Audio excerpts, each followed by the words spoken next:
في ظل التغيرات الكبيرة اللي بنشهدها في العالم والمتغيرات الضخمة اللي حاصلة في علم المال والأعمال والشركات عامة، ما عادش التطوير ولا التعليم نوع من الرفاهية.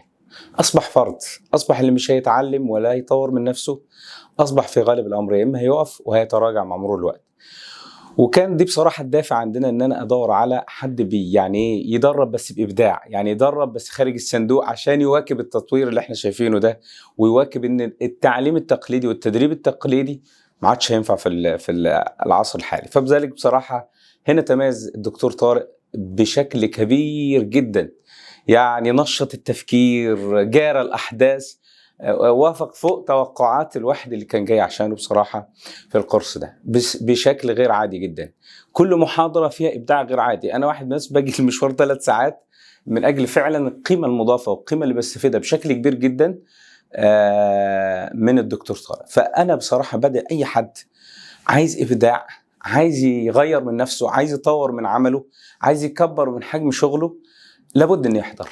الحقيقي يعني حاجة متكاملة بما فيها بصراحة المكان المتميز، يعني وإن كان بعيد شوية بس هو مكان متميز مع محاضر رائع متألق مع مادة غير موجودة في الكتب غير اللي بنتعلمها.